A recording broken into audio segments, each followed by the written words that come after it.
percaya kepada Tuhan harus menjadi tanda dan alamat. Yang tidak mengenal dosa, tetapi dijadikan sudah memerintahkan mereka untuk keluar, tidak serta-merta. Karena kita tidak melihat, namun kita percaya, Tuhan juga mengatakan kita orang yang berbahagia.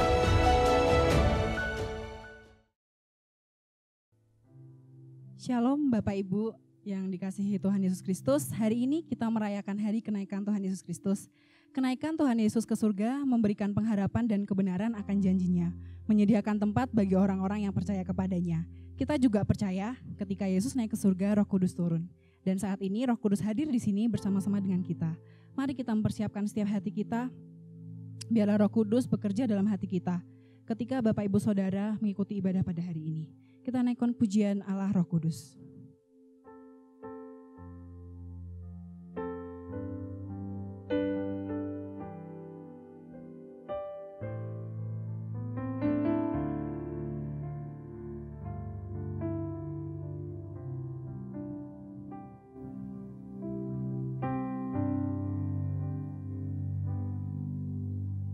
Yesus Tuhan ditinggikan,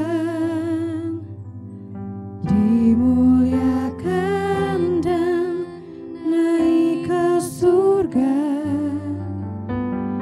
Dia berikan Roh Kudus-Nya,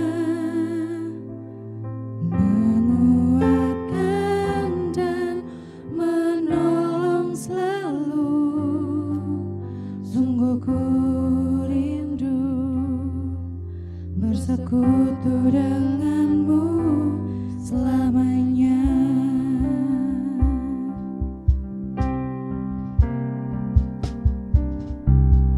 Allah Roh Kudus, jamah hatiku dengan urapanmu. Rindu selalu dekat denganmu, tinggal di hadiratmu.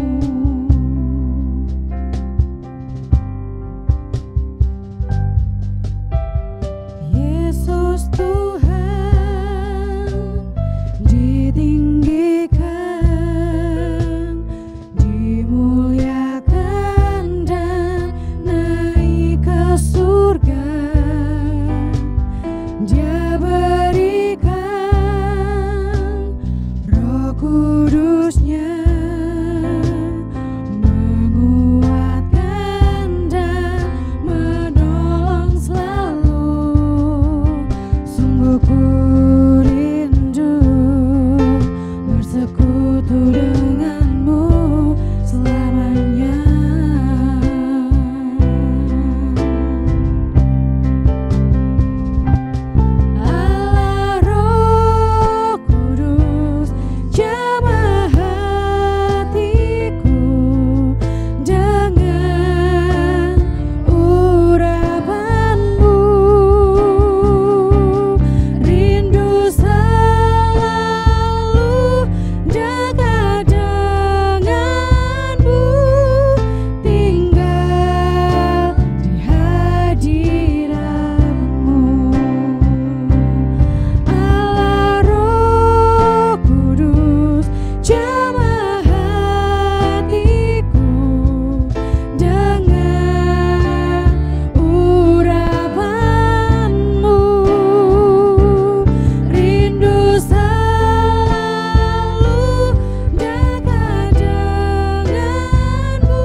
kasih Tuhan Yesus.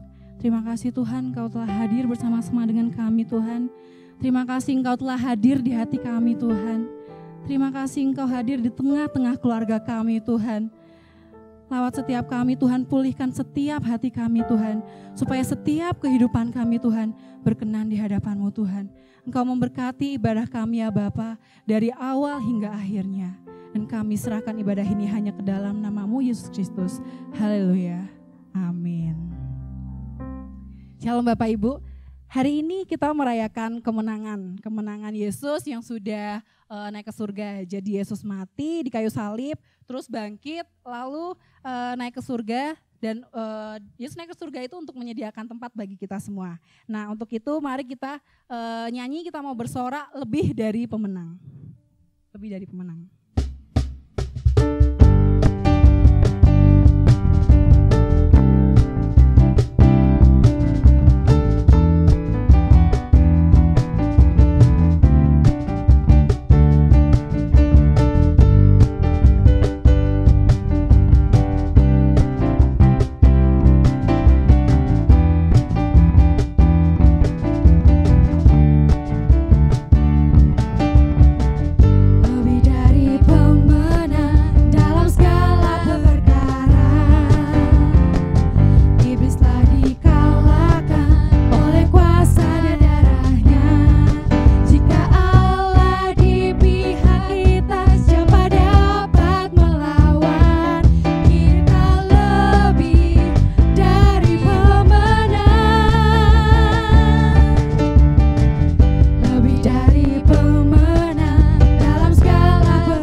Dari Yesus mati, lalu Yesus bangkit, dan sampai Tuhan Yesus naik ke surga, itu adalah bukti dari kasih Yesus kepada kita semua orang-orang percaya. Dan saat ini saya mengajak Bapak Ibu Saudara untuk masuk lebih dalam lagi ke hadirat Tuhan, mempersembahkan seluruh kehidupan kita hanya untuk Tuhan Yesus Kristus. Kita naikkan pujian Hanya Engkau.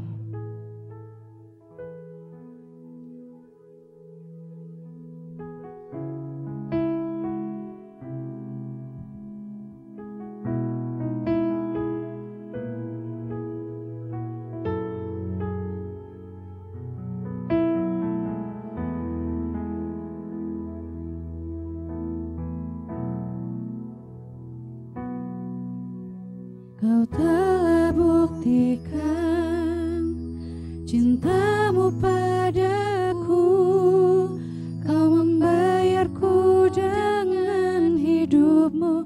Ku bersyukur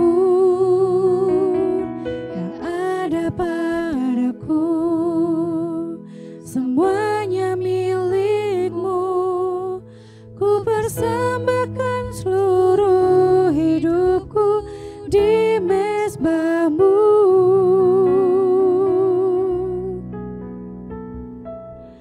Hanya Kau yang menjadi tempat jawaban, hanya Kau tempatku berharap. Berjalan bersamamu ku takkan goyah, sebab tangan kasih-Mu tersedia bagiku. Selamanya Kau ku cinta.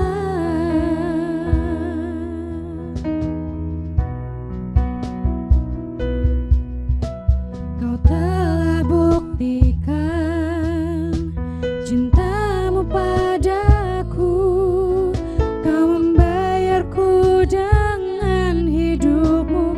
Ku bersyukur yang ada padaku, semuanya milikmu. Ku persembahkan seluruh hidupku di mezbahmu. Hanya Kau yang menjadi tempat jawaban, hanya Kau tempatku berharap. Berjalan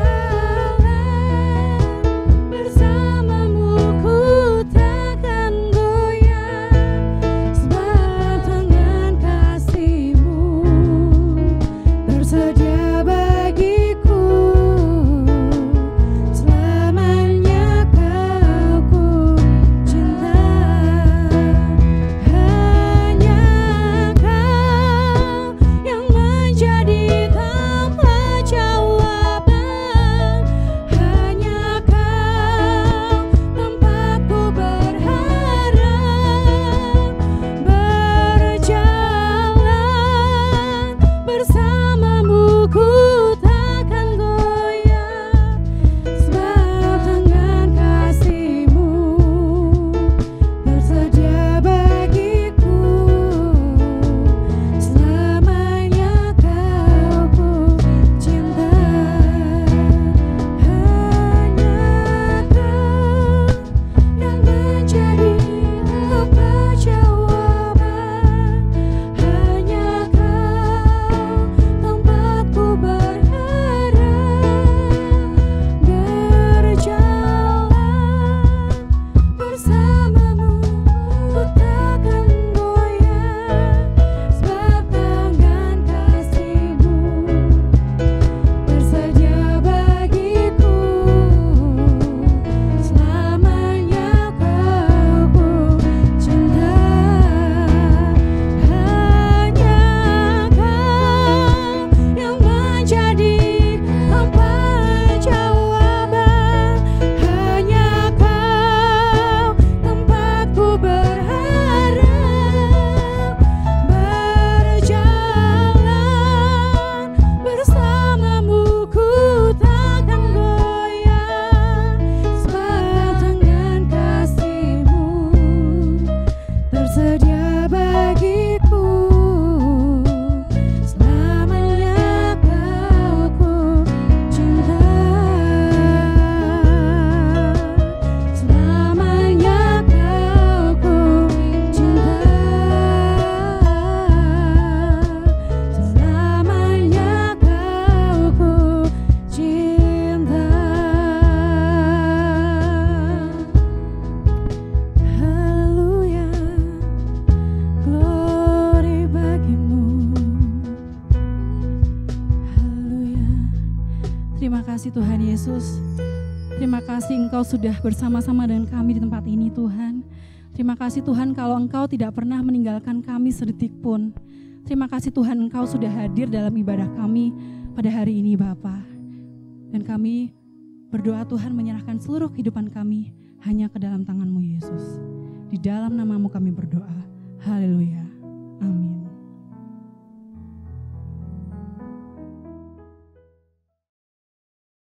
Shalom Bapak Ibu. Assalamualaikum. Bismi Robbi Yesu Al-Masih. Wilujeng enjang. Sedaya sehat. Sampun meh kalih wulan kita mboten kepanggih. Pada pagi hari ini kita ketemu dalam ibadah bersama, walaupun masing-masing tinggal di rumah. Panjenengan lenggah ingkang sekeca, walaupun ibadah di rumah ya jangan pakai daster dan celana kolor. Bapak pakai pakaian yang rapi, ibu pakai pakaian yang rapi, duduk bersama dengan anak cucu sambil mengikuti ibadah pagi ini. Mari kita akan berdoa dulu sebelum kita memasuki pemberitaan firman Tuhan pada pagi ini. Bapa yang di surga, kami mengucapkan syukur dan terima kasih Engkau yang sudah memberkati kami sepanjang minggu, sehingga pagi ini kami boleh berkumpul bersama-sama keluarga di rumah masing-masing untuk mengikuti ibadah bersama, ibadah online yang diselenggarakan oleh gereja kami. Ya Tuhan akan menolong kami semua, memberikan hikmat dan pengetahuan kepada kami semua, sehingga kami memperoleh pencerahan dari firman-Mu, mendapat berkat dari dalamnya, baik hamba-Mu yang Kau percaya menyampaikan, demikian pula saudara-saudara kami yang menerima dan mendengarkan. Terima kasih Bapa, dalam nama Tuhan Yesus kami berdoa. Amin. Bapak Ibu yang kekasih di dalam Tuhan Yesus, hari-hari ini dari hari kebangkitan Tuhan Yesus sampai nanti pada hari Kamis tanggal 21, yaitu hari kenaikan Tuhan Yesus ke surga, merupakan hari-hari di mana Tuhan Yesus menampakkan diri kepada para murid-muridnya setelah peristiwa kebangkitannya. Perlu dipertanyakan mengapa Tuhan Yesus harus menampakkan diri kepada para murid-muridnya. Setiap tindakan atau perbuatan yang dilakukan oleh Tuhan pasti ada tujuannya atau ada alasannya. Mengapa Tuhan Yesus harus menampakkan diri kepada para murid-muridnya? Penampakan Tuhan Yesus kepada murid-muridnya pun tidak hanya terjadi satu kali, tetapi beberapa kali. Kalau boleh kita urutkan, pertama pada saat setelah beberapa menit, katakanlah beberapa detik pada kebangkitannya, karena beberapa ibu-ibu yang datang ke kubur melihat bagaimana malaikat turun dari surga dan menggulingkan batu itu, dan mereka menanyakan di mana Tuhan yang tidak ada di dalam kubur kepada penjaga kubur. Dikiranya Tuhan Yesus adalah penjaga kubur, tetapi Tuhan mengatakan, bukan, tetapi ini aku.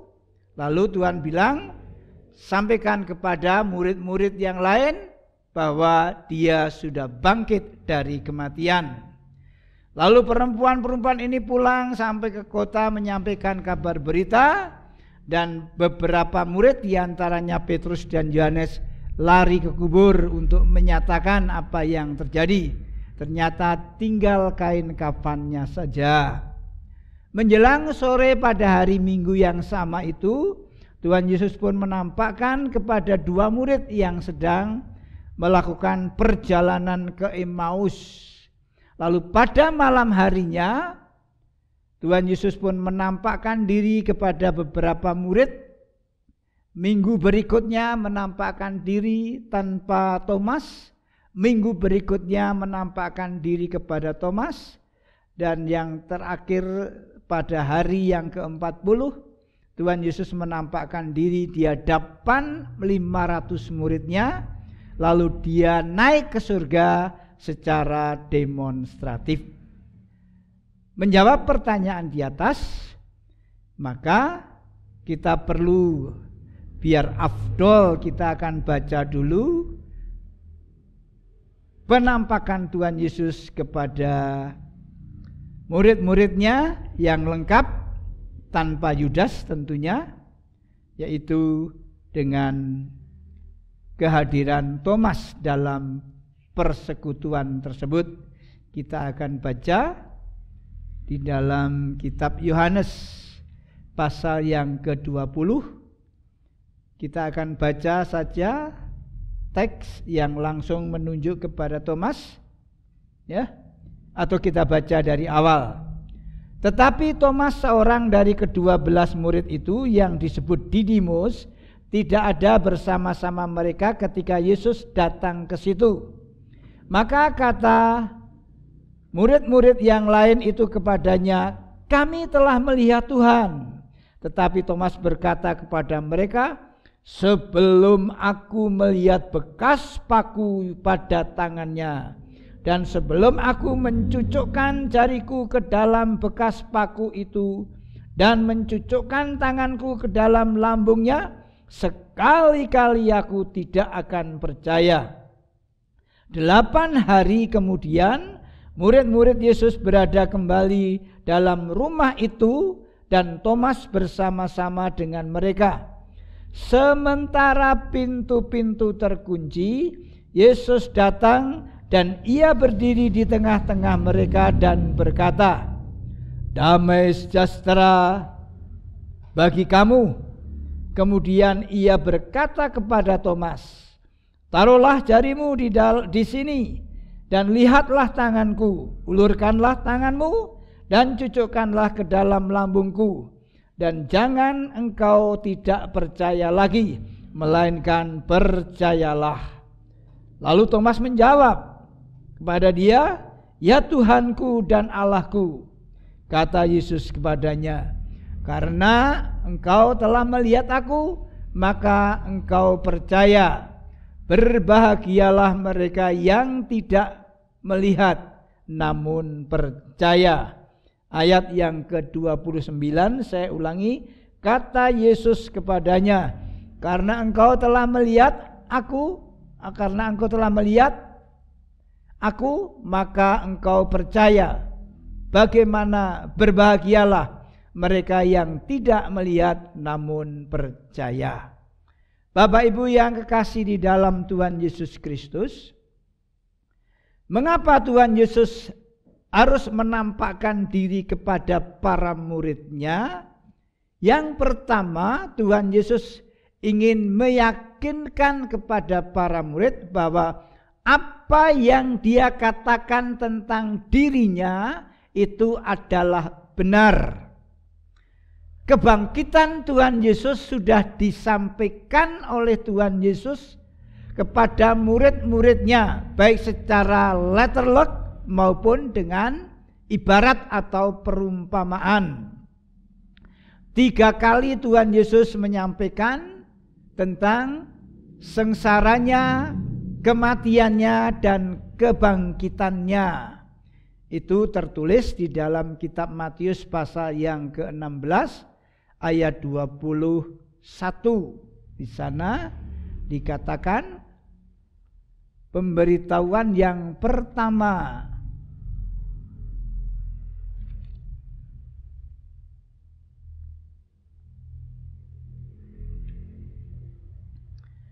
Sejak waktu itu Yesus mulai menyatakan kepada murid-muridnya bahwa ia harus pergi ke Yerusalem dan menanggung banyak penderitaan dari pihak tua-tua, imam-imam kepala dan ahli-ahli Taurat, lalu dibunuh dan dibangkitkan pada hari ketiga. Itu diulang di tempat yang berbeda pada waktu yang berbeda 3 kali. Yang memakai ibarat, Tuhan Yesus pernah membawa murid-murid ini ke bait Allah dan mereka mengagumi kemegahan bait Allah. Namun Tuhan mengatakan, runtuhkanlah bait Allah itu dan pada 3 hari aku akan membangunnya kembali. Ketika orang-orang Farisi meminta tanda mujizat kepada Yesus, maka Yesus mengatakan, kepada kamu tak beri ibarat tentang Nabi Yunus yang ada di dalam perut ikan 3 hari lamanya. Namun Tuhan memuntahkan semua itu mengibaratkan tentang kebangkitan Tuhan Yesus setelah dalam kubur 3 hari, lalu dia bangkit dari kematian. Sudah beberapa kali saya katakan bahwa misi yang diemban oleh Tuhan Yesus adalah menjadi juru selamat, penebus dosa. Itu sebabnya kelahiran Tuhan Yesus, kematian Tuhan Yesus, kebangkitan Tuhan Yesus, dan kenaikan Tuhan Yesus ke surga merupakan satu paket keselamatan. Artinya, kalau Tuhan Yesus hanya lahir tok di dunia dan tidak mati disalibkan, maka Yesus bukan juru selamat. Seandainya Yesus lahir dan mati disalibkan tetapi tidak bangkit, ya artinya Yesus mung padha wae karo awake dhewe, mati dan tidak bangkit pula. Dan kenaikannya ke surga itu membuktikan bahwa dia adalah Allah. Itu sebabnya pelaksanaannya dilakukan secara demonstratif. Bapak Ibu yang kekasih di dalam Tuhan Yesus, mari kita akan bicarakan beberapa tujuan atau alasan tentang Tuhan Yesus menampakkan diri kepada murid-muridnya, ya. Jadi yang pertama tadi dikatakan bahwa Tuhan ingin membuktikan apa yang dia katakan itu adalah benar. Apalagi di dalam kitab Yohanes pasal yang ke-11, ketika Tuhan Yesus bertemu dengan Maria dan Marta, ketika Lazarus meninggal dunia, Tuhan Yesus menyatakan dirinya, aku inilah kebangkitan dan hidup. Barang siapa percaya kepadaku, walaupun sudah mati, dia akan bangkit. Dan yang tidak mati, dia akan hidup selamanya. Kalau Tuhan Yesus mengatakan, akulah kebangkitan, dan dia tidak bangkit, maka pernyataan Tuhan Yesus itu bohong, tidak menjadi kenyataan. Sebab kalau Tuhan Yesus menyatakan dirinya adalah kebangkitan dan hidup, maka di dalam diri Tuhan Yesus itu ada kuasa untuk membangkitkan, kuasa untuk kebangkitan bagi dirinya sendiri, dan di dalamnya ada hidup, berarti dia tidak akan mati untuk selama-lamanya. Dengan demikian, penampakan Tuhan Yesus membuktikan bahwa apa yang difirmankan adalah benar. Yang kedua, merupakan bentuk pengesahan tentang penebusan yang dilakukan oleh Tuhan Yesus Kristus. Di depan sudah saya katakan bahwa Tuhan Yesus mengemban misi ilahi, yaitu menjadi penebus.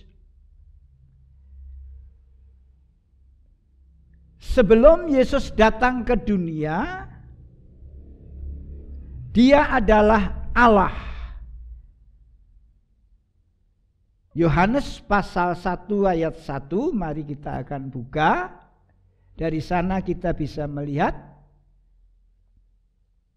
bagaimana keberadaan Tuhan Yesus sebelum kedatangannya ke dunia. Yohanes pasal 1 ayat 1 dan 2. Pada mulanya adalah firman. Firman itu bersama-sama dengan Allah, dan firman itu adalah Allah. Ia pada mulanya bersama-sama dengan Allah. Jadi dikatakan bahwa pada mulanya adalah firman. Firman itu bersama-sama dengan Allah, dan firman itu adalah Allah. Dan ayat yang ke-12, ayat yang ke-13, 12, tetapi semua orang yang menerimanya diberinya hak supaya menjadi anak-anak Allah, yaitu mereka yang percaya dalam namanya. Orang-orang yang diperanakan bukan dari darah atau dari daging, bukan pula secara jasmani oleh keinginan seorang laki-laki, melainkan dari Allah. Firman itu telah menjadi manusia dan diam di antara kita, dan kita telah melihat kemuliaannya, yaitu kemuliaan yang diberikan kepadanya sebagai anak tunggal Bapa, penuh kasih karunia dan kebenaran. Jadi ayat 14 penekanannya di situ. Firman itu yang tadinya bersama-sama dengan Allah, dan ia adalah Allah, dan sejak semula dia bersama-sama dengan Allah, telah menjadi manusia dan diam di antara kita, dan kita telah melihat kemuliaannya, yaitu kemuliaan yang diberikan kepadanya sebagai anak tunggal Bapa, penuh kasih karunia dan kebenaran. Itulah Tuhan Yesus Kristus. Nah, ketika Tuhan Yesus hadir ke dalam dunia untuk menjadi manusia persis sama dengan kita, seperti yang disampaikan di dalam kitab Filipi pasal yang kedua, ayat yang ke-5 sampai yang ke-8. Mari kita akan baca Filipi pasal 2 ayat yang ke-5 sampai yang ke-8.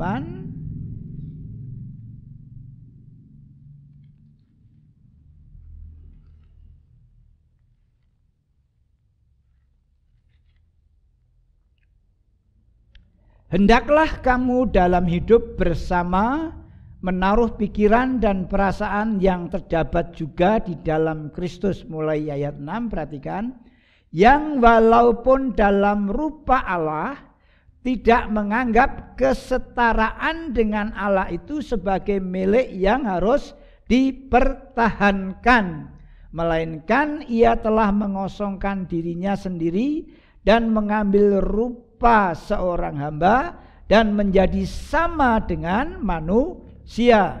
Dan dalam keadaan sebagai manusia, ia telah merendahkan dirinya dan taat sampai mati, bahkan sampai mati di kayu salib. Jadi dikatakan di sini, pada mulanya dia memiliki kesetaraan dengan Allah, memiliki kodrat ilahi, mempunyai sifat-sifat ilahi yang penuh sebagai Allah. Namun ketika Tuhan Yesus datang ke dunia menjadi manusia, kodrat ilahinya, sifat-sifat ilahinya, atribut kealahannya itu ditanggalkan. Di sini dipakai kata mengosongkan diri, menjadi sama dengan kita, sehingga dia lahir. Seandainya pada waktu dia lahir tidak diopeni oleh ibunya, ya dia akan mati. Karena apa? Karena keilahiannya ditanggalkan. Itu sebabnya dia lahir diopeni, disusui oleh ibunya, kemudian tumbuh menjadi remaja, dan akhirnya menjadi dewasa. Seperti firman Tuhan menceritakan, ya. Namun dalam keadaan seperti itu, dia menjadi sama dengan kita, sehingga dia bisa merasakan lapar. Jadi ketika dia masih bayi, lapar ya isanya nangis, ngowek-ngowek gitu. Nah, ketika dia masih bayi ya ndak bisa ngomong, langsung ngomong nggak bisa ya. Baru dalam bulan tertentu dia belajar ngomong, baru belajar tertentu belajar duduk, belajar merangkak, lalu belajar jalan dan seterusnya, akhirnya tumbuh dewasa. Demikian pula sementara dia dewasa, Tuhan juga merasa capek pada waktu dia dalam pelayanan, karena memang dia sama dengan kita yang bisa merasa capek. Itu sebabnya pernah diceritakan sementara murid-murid menjalankan kapal untuk menyeberang Laut Galilea, Tuhan Yesus tidur di buritan kapal. Itu menunjukkan bahwa benar-benar Yesus menanggalkan keilahiannya dan menjadi manusia sejati seperti kita. Nah, tujuannya utama adalah untuk mati sebagai penebus dosa. Karena firman Tuhan mengatakan bahwa penebusan itu harus dikurbankan.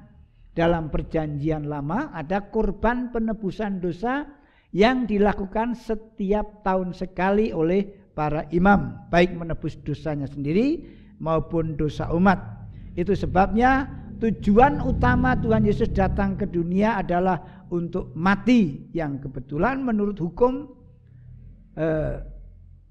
pada waktu itu Yesus mati disalibkan walaupun dianggap sebagai penghujat Allah. Tetapi firman Tuhan mengatakan dia mati sebagai penebus dosa-dosa kita. Penebusan ini sempurna ketika Tuhan Yesus mengatakan sudah selesai. Maka kepadamu Tuhan aku serahkan rohku. Yohanes pasal 19 ayat 20. Mari kita akan lihat.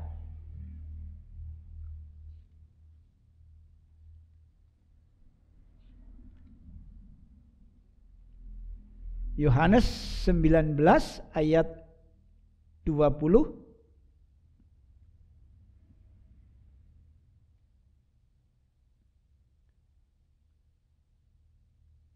Ayat yang ke-30. Sesudah Yesus meminum anggur asam itu, berkatalah ia, sudah selesai. Lalu ia menundukkan kepalanya dan menyerahkan nyawanya kepada Bapanya. Jadi penebusan yang dilakukan, misi yang diemban oleh Tuhan Yesus selesai pada waktu Tuhan Yesus tergantung di atas kayu salib, mengatakan sudah selesai. Walaupun sudah selesai, artinya penebusan itu sempurna. Kalau Tuhan Yesus tidak bangkit, maka orang ragu. Benarkah Yesus itu juru selamat? Loh, kalau juru selamat kok tidak bisa menyelamatkan dirinya sendiri dari kuasa kematian? Karena dia tidak bangkit. Itu sebabnya dia bangkit dari kematian.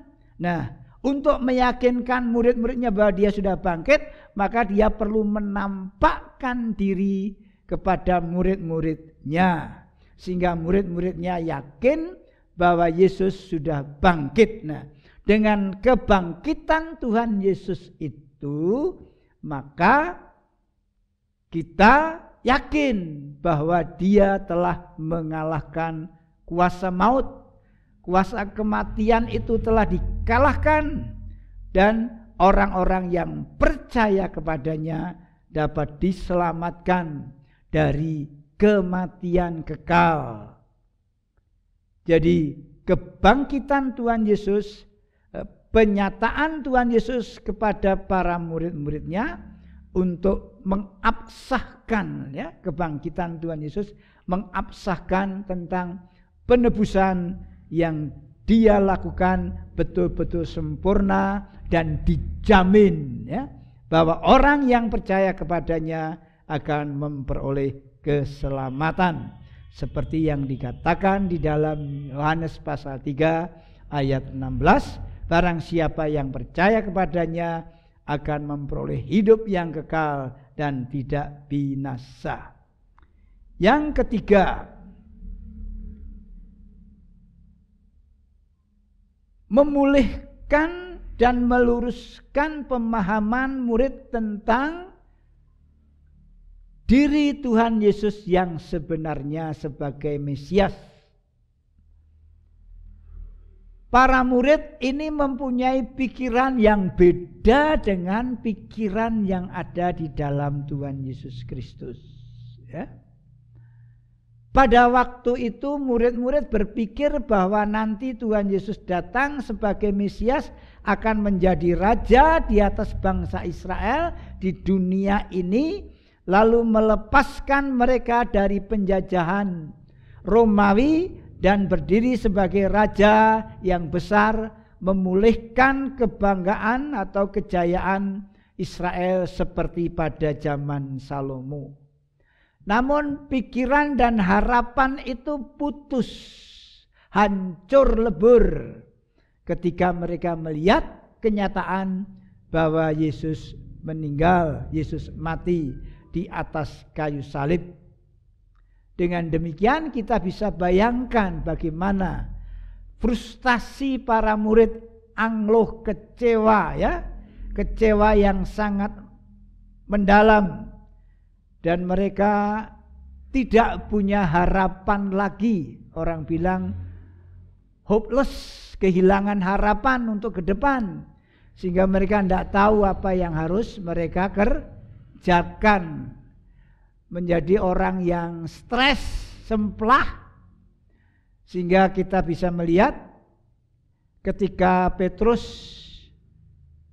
berkata kepada temannya, kelingan bahwa dia adalah seorang penangkap ikan, aku mau kembali menangkap ikan. Murid-muridnya yang juga tidak punya pikiran mau apa dan kemana, mereka pun mengatakan, aku ikut. Nah, ya. Itu menunjukkan betapa mereka itu hopeless, tidak punya pengharapan. Itu sebabnya Tuhan perlu menampakkan diri kepada para muridnya bahwa dia sudah bangkit dari kematian dan hidup untuk selama-lamanya. Supaya semangat pengabdian para murid ini, iman mereka kepada Tuhan Yesus itu betul-betul dibangkitkan kembali, dan pemahaman mereka tentang kerajaan yang dibangun oleh Tuhan Yesus, walaupun ketika Tuhan Yesus masih hidup sudah mengatakan bahwa kerajaanku bukan dari dunia ini, tetapi murid-murid enggak mudeng itu. Bahkan mereka mengatakan, nanti anakku yang satu duduk di sebelah kanan, yang satu duduk di sebelah kiri. Mereka mengharapkan jabatan-jabatan penting ketika nanti Tuhan Yesus mendirikan kerajaan di dunia ini. Sehingga ketika mereka melihat fakta kenyataan bahwa Yesus sudah mati di atas kayu salib, semua harapan itu hancur dan bubar. Tapi di sini Tuhan ingin menunjukkan bahwa kerajaannya memang bukan kerajaan di dunia ini. Bahkan ketika Tuhan Yesus mau naik ke surga pada hari yang ke-40, isih ono sing takon gitu. Tuhan, apakah Tuhan akan membangunkan kerajaan Israel pada hari ini? Nah, itu artinya pikiran mereka belum bisa berfokus, berpindah dari pemahaman kerajaan duniawi yang pada umumnya pada waktu itu kepada kerajaan yang sifatnya samawi, kerajaan surgawi. Tuhan Yesus maunya Tuhan Yesus mengalihkan pikiran mereka dari kerajaan yang serba duniawi ke kerajaan kekal, kerajaan samawi. Itu sebabnya Tuhan perlu menampakkan diri dan mengajarkan semuanya itu. Nah, sehingga pada waktu kenaikannya ke surga disaksikan oleh 500 muridnya, dilakukan secara demonstratif. Apa Tuhan Yesus belum pernah naik ke surga? Sudah. hari-hari itu dia naik turun ke surga. Tetapi kan muridnya nggak tahu. Nah, jadi hari itu hari yang ke-40 dari kematian Tuhan Yesus. Tuhan Yesus menampakkan diri di hadapan 500 muridnya. Lalu dia naik ke surga pelan-pelan sampai akhirnya awan menutup. Nah, ini juga menggenapkan janji Tuhan yang tercantum di dalam Yohanes 16 ayat 1 dan 3 bahwa aku pergi ke rumah Bapa menyediakan tempat bagi kamu supaya apabila tempat itu sudah tersedia saya akan menjemput kamu. Jadi kenaikan Tuhan Yesus dilakukan demonstrasi agar murid-murid yakin bahwa benar-benar Yesus naik ke surga. Bapak Ibu yang kekasih, jadi apabila ada orang yang mengatakan bahwa Yesus tidak disalibkan, itu enggak benar. Siapapun yang mengatakan, Anda tidak perlu percaya. Pendapat mereka tidak bisa menghapuskan fakta bahwa Yesus memang mati di atas satu salib. Karena itu dicatat bukan hanya dalam kitab suci, tetapi dalam sejarah dunia. Sejarah orang-orang Romawi, sejarah orang-orang Israel, sejarah orang Yunani, semua mencatat peristiwa itu. Kemudian kebangkitan Tuhan Yesus itu juga tidak bisa dihapuskan dengan pernyataan Yesus tidak disalib, Yesus tidak bangkit. Siapapun yang mengatakan itu tidak perlu kita percayai.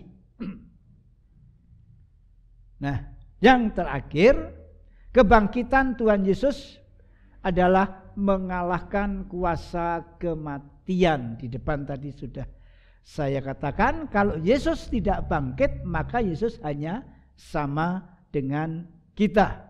Kita akan lihat di dalam kitab 1 Korintus pasal yang ke-15.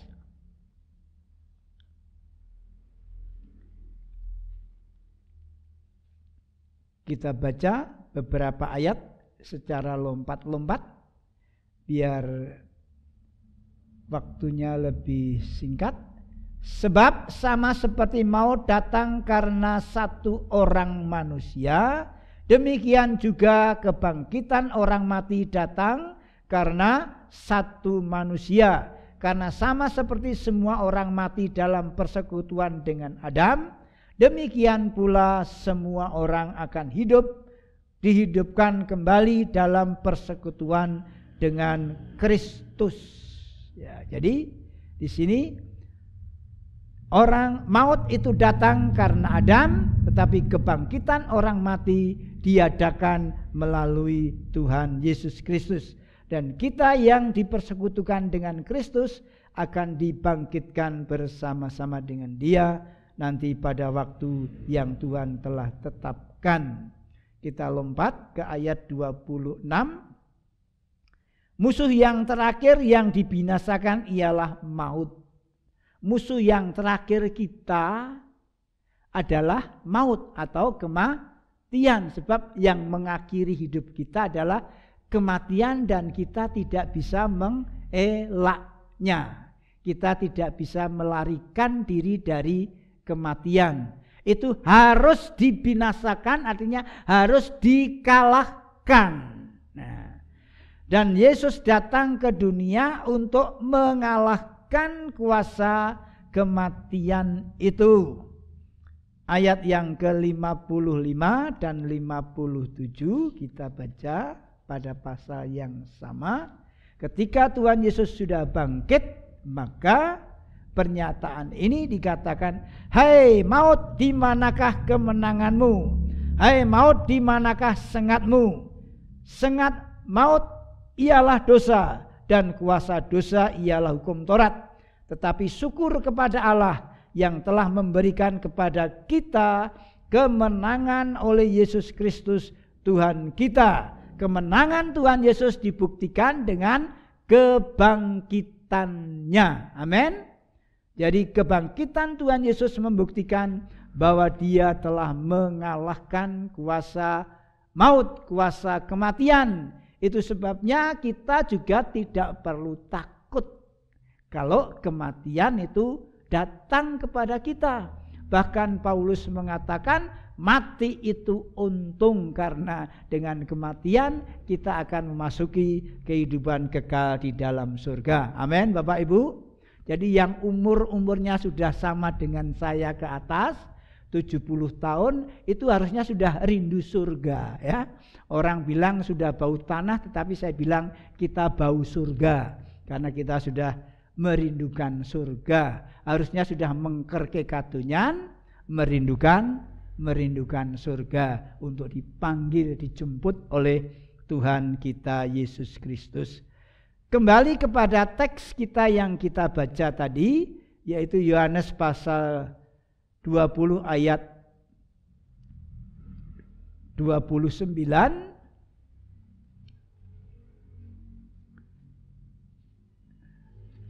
Dikatakan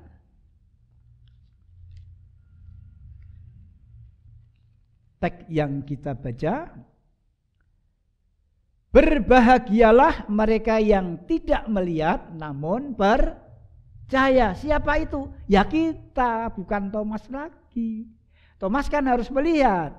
Kita kan tidak melihat, kita tidak tahu bagaimana Tuhan Yesus disalibkan, bagaimana Tuhan bangkit, bagaimana Tuhan naik ke surga. Kita kan taunya baca kitab suci. Kita dapat dari Alkitab. Tapi karena kita tidak melihat namun kita percaya, Tuhan kita mengatakan kita orang yang berbahagia. Iman kita lebih daripada Thomas sebetulnya. Kita adalah orang-orang yang hebat karena kita percaya walaupun kita tidak melihat. Itulah iman ya.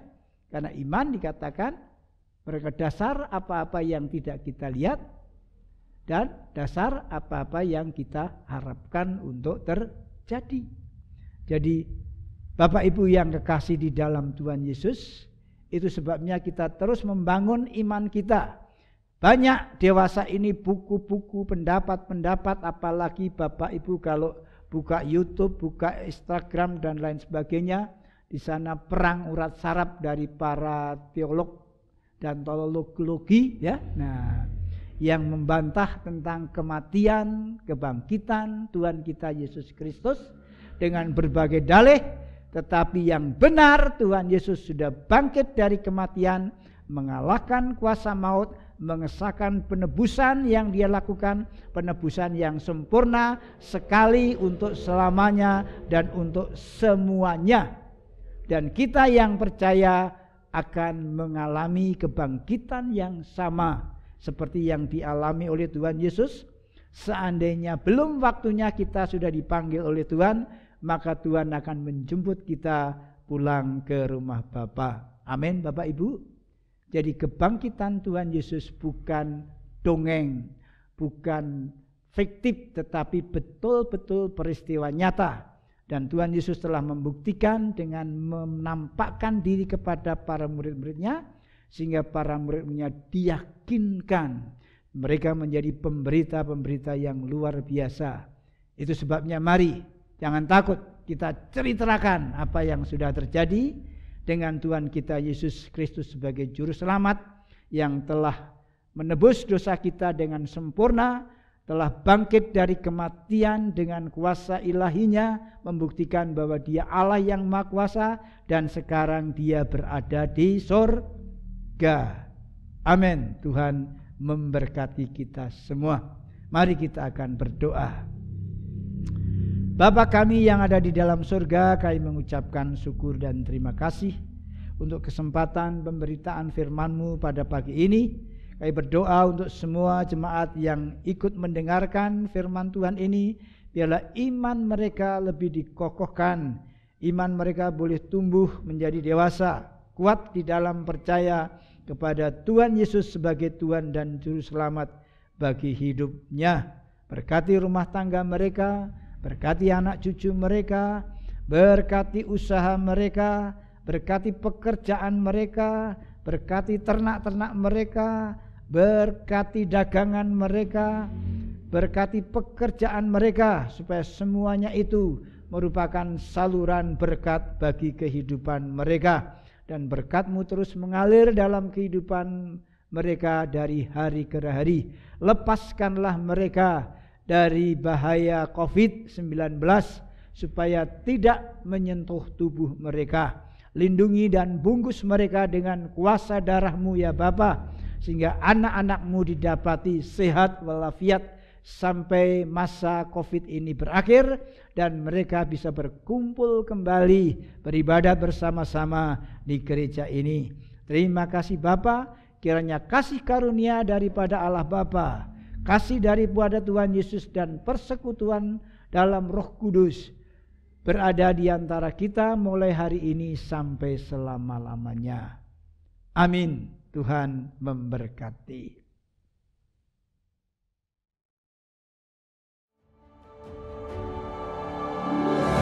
Percaya kepada Tuhan harus menjadi tanda dan alamat yang tidak mengenal dosa, tetapi dijadikan Sudah memerintahkan mereka untuk keluar, tidak serta-merta Karena kita tidak melihat namun kita percaya.